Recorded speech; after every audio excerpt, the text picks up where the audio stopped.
Mr. Speaker, for this, because you see Sophie Muturi, CP Abdulhai, Mohammed Abdi, Beatrice Kosgei, and David Simpson Osawa Owor. This is the face of Kenya. We want every board. Mr. Speaker, it is sad, and I wish the chair of cohesion was here, that there are some boards in this country that they can converse in their local dialect. They can do Zoom meetings in their local dialect, Mr. Speaker. This central bank CBK board, as per Section 10 of CBK Act of Article 491, Laws of Kenya, of what Senator Professor Tom Ojenda taught me in law school in Moi University, the Speaker is very critical. Under Article 10 on principles of values and national good governance, we must see the face of Kenya. And I'm happy for the first time. We must, Mr. Speaker, I want to challenge the Committee of National Cohesion and Integrity to give us the ethnic arithmetic and combination of the boards that we have in this country, the sagas that we have in this country. If you will see, Mr. Speaker, I will be shocked. Mr. Speaker, I'm happy that finally the TSC CEO position has been finally advertised, Mr. Speaker. TSC was becoming the face of ineptitude, inefficiency, moribunds, Mr. Speaker, and the face of corruption. Where politicians were dishing employment letters of TSC in FinRolls and in other forums, Mr. Speaker. It was embarrassing. Mr. Speaker, we must run boards professionally, within the law, with integrity. We don't want boards, Mr. Speaker, that run, and I hope as they recruit the new CEO of Teacher Service Commission, we should get somebody of integrity, and I'm happy the chairperson of education is seated in the House.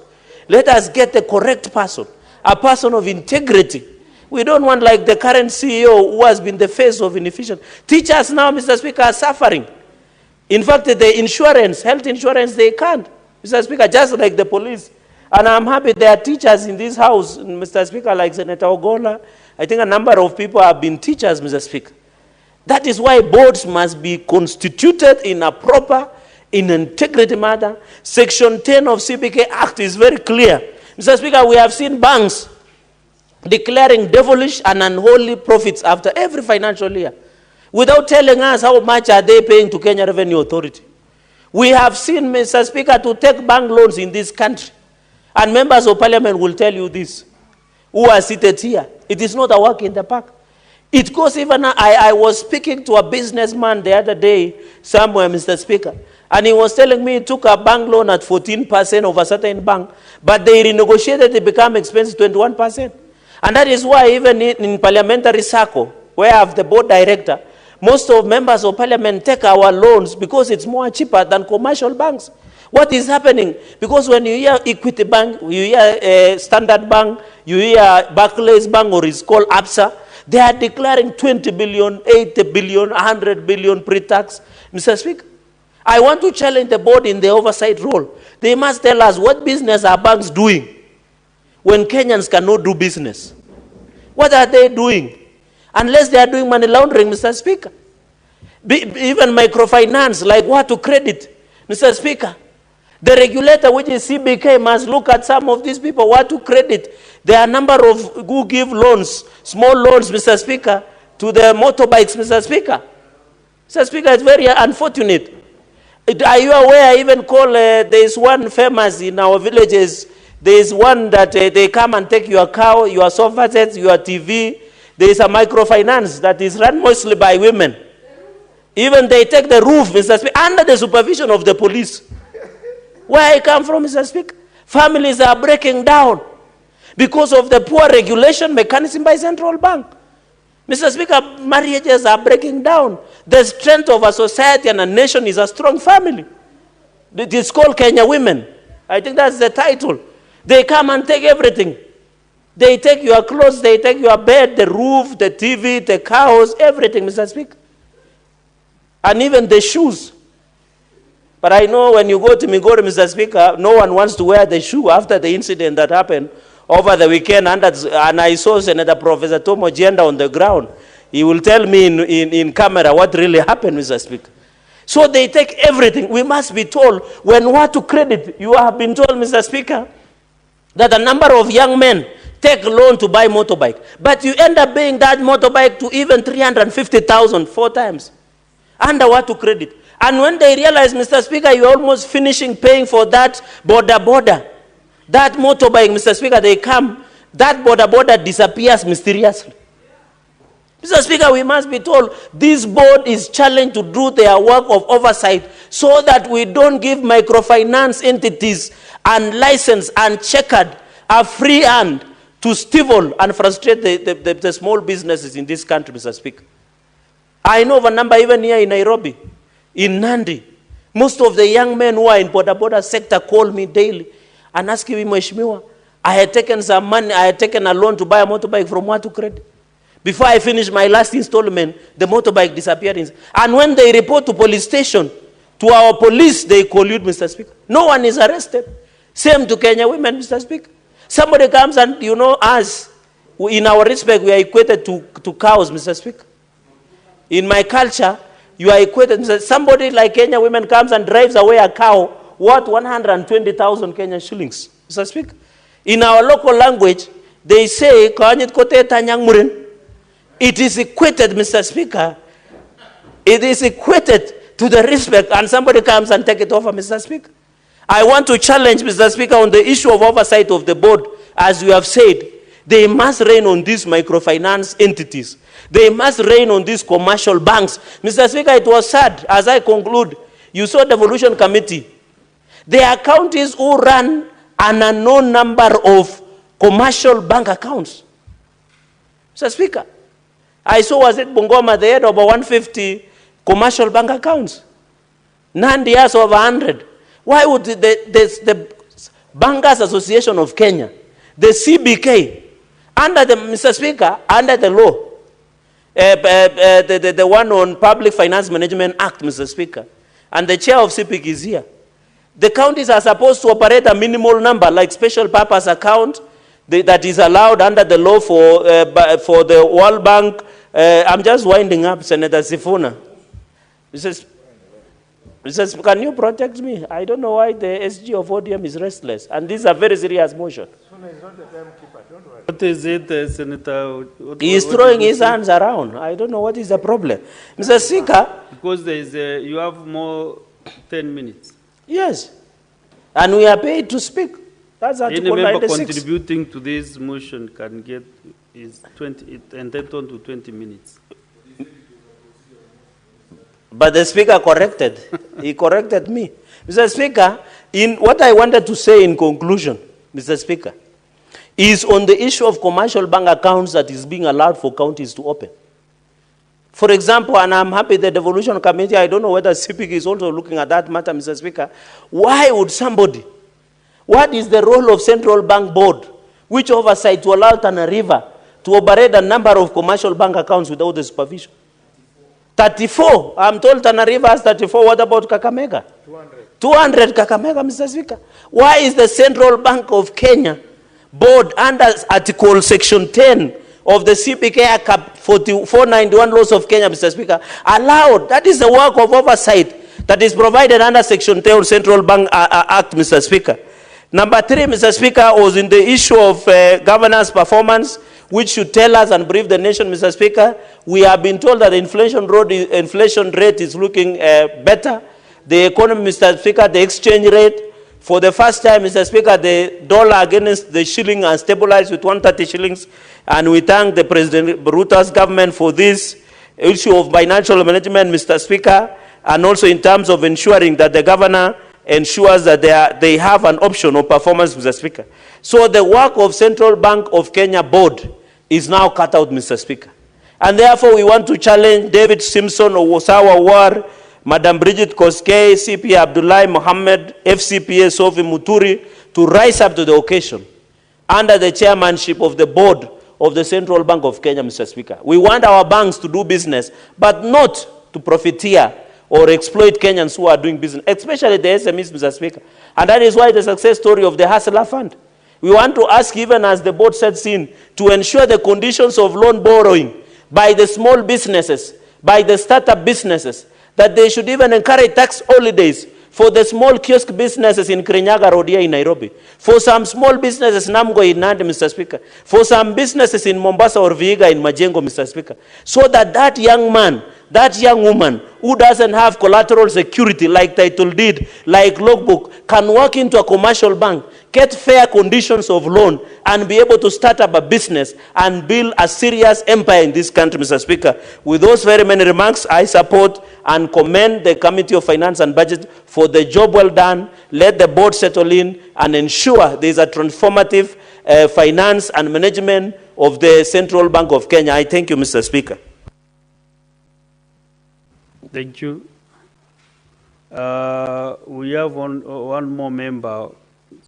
Maybe you want to make some comments on this motion. Then after this, we can go back to the other business that was reorganized. Senator Mwinyaji Mohamed Faki. Asante Mheshimiwa Spika kwa kunipa fursa hii kuchangia taarifa ya kamati ya fedha kuhusiana na uteuzi wa wanachama wa bodi ya Banki Kuu ya Kenya. Mheshimiwa Spika, kwanza naipongeza kamati hii pamoja na kamati ya Bunge la Kitaifa kwa kuweza kumaliza zoezi hili la kuwapiga msasa wale wateule wanne wa nafasi hizo. Na Mheshimiwa Spika, jambo la kusikitisha ni kwamba japokuwa uteuzi wa wanachama hawa wa bodi ya ukurugenzi ni muhimu sana, jukumu la bunge ni dogo sana Mheshimiwa Spika. Kwa sababu jukumu la bunge ni kupitisha yale majina ambayo yameletwa kutoka kwa waliofanywa uchunguzi na taasisi zingine Mheshimiwa Spika. Hata kama bunge lilikuwa linasema kwamba mtu fulani hafai kwa ule wadhifa, Mheshimiwa Spika, katika ile zoezi ambalo lilifanyika tulikuwa hatuna uwezo wa kufanya hivyo. Kwa Mheshimiwa Spika, ipo haja ya kufanya marekebisho ya sheria ili sisi pia tuwe na uwezo wa kukataa wale ambao wanaletwa katika zoezi lile la kupiga msasa, kwa sababu wengine hawafai katika hiyo nyadhifa. Lakini kwa vile mikono yetu imefungwa, hatuwezi kutoa mapendekezo yoyote kuhusiana na wale ambao wameteuliwa na wakafikishwa mbele ya bodi. Mheshimiwa Spika, jambo la pili ni kwamba bodi ya wakurugenzi wa Benki Kuu ya Kenya wana jukumu muhimu sana Mheshimiwa Spika, kuangalia vipi mfumo wa fedha utakavyoendeshwa katika nchi yetu. Kwa hivyo si bodi ambayo inaweza kubeba mtu yoyote ambaye anaweza kupatikana katika jiji la Nairobi ama katika kaunti zetu. Ni mtu ambaye ana tajiriba fulani na anawezekana kuweza kutoa mwongozo katika masuala ambayo yatazungumziwa katika Benki Kuu ya Taifa. Mheshimiwa Spika, katika uteuzi ule kijana wa mwisho ambaye jina lake siwezi kumkumbuka, lakini alinifurahisha sana katika mambo ambayo aliyazungumza na mambo ambayo ameweza kuyafanya kwa ule muda ambao ameweza kuhudumu katika nyadhifa tofauti katika nchi za kigeni pia Mheshimiwa Spika, ambapo ameweza kupendekeza mambo muhimu ya masuala ya fedha. Kwa mfano, kwa sasa tuko katika muhula ama tuko katika uhuru wa ile inaitwa cryptocurrency kwa Kiingereza, fedha ya crypto ambayo ndio inatumika katika ulimwengu kwa masuala mengine. Wewe Mheshimiwa Spika, masuala kama haya ni masuala muhimu sana ambayo lazima wakurugenzi wa Benki Kuu wawe na ufahamu na uwezo wa kuweza kuyapambanua na vile vile pia kutoa mwongozo kwa taifa kuhusiana na masuala haya. Kupeleka mtu tu pale kama kwa sababu anatafuta kazi, kama tunavyoona katika tume nyingine Mheshimiwa Spika. Tume nyingi sasa zimeweza kushindwa, zimeweza kulemaa. Kwa mfano tume ya Kenya National Human Rights Commission, ile ya equality, zote zimeweza kulemaa kwa sababu wale makamishna wale wengine ambao wamewekwa pale Mheshimiwa Spika hawajui kazi zao kisawa sawa. Kwa hivyo nimefurahi kwamba bodi hii tumepata huyu mwanachama wa bodi ya kitaifa, na tunatarajia kwamba wale wengine ambao watachaguliwa kwa siku za usoni watakuwa ni watu wenye tajriba ya kuwezesha kusaidia bodi hizi na kusaidia nchi kuweka misingi thabiti ya masuala ya fedha katika nchi yetu. Asante Mheshimiwa Spika kwa kunipa fursa hii. Senator Mgatana Danson. Mr. Speaker, I want to thank you for giving me the floor. Mr. Speaker, I rise in support of the motion before the House that we approve the names of Sophie Muturi, Abdullahi Mohamed Abdi, Beatrice Kosgei, and David Simpson Osawa War to be appointed as members of the board of the Central Bank of Kenya. Mr. Speaker, I'm very proud that today I'm actually participating in approval. Mr. Speaker, many years ago, when I was younger than today, it was after I resigned from government at that time that I moved this particular bill, Public Appointments Parliamentary Approval Act, that saw that now we needed to approve important national positions through parliamentary approval system. I'm so happy that they have amended it, improved it, and now it includes members of the board of Central Bank of Kenya.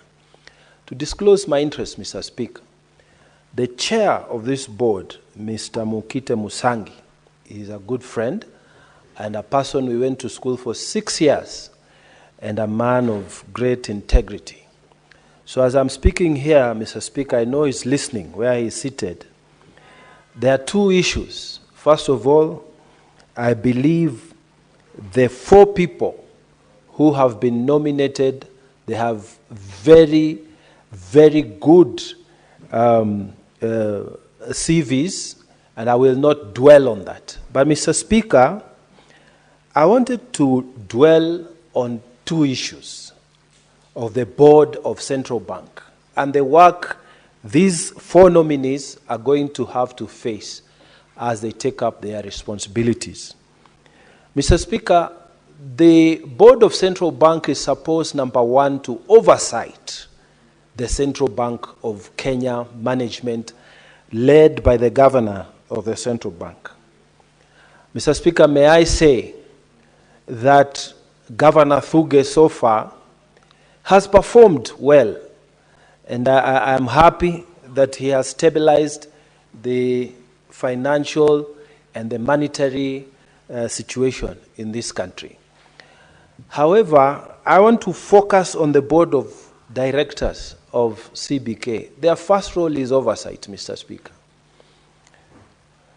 And when you look at oversight of the management of Central Bank of Kenya, one of the things that comes to us as representatives of the people is the question, how fair in terms of distribution per county does the HR or human resource establishment in the Central Bank of Kenya, how well spread is this component of HR in the Central Bank of Kenya?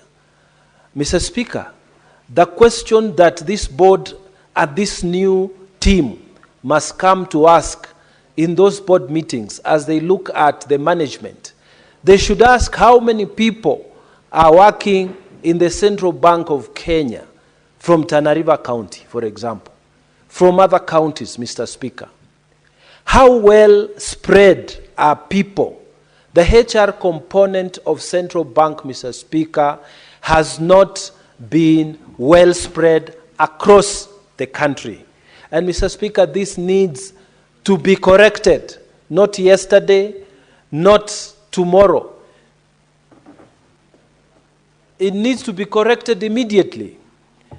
Why I say so, Mr. Speaker, is that when the Central Bank of Kenya is sitting down to give various services to Kenya and to Kenyans, it is good for them to have different perspectives and different viewpoints of how their sittings and their decisions there affect Kenyans in general.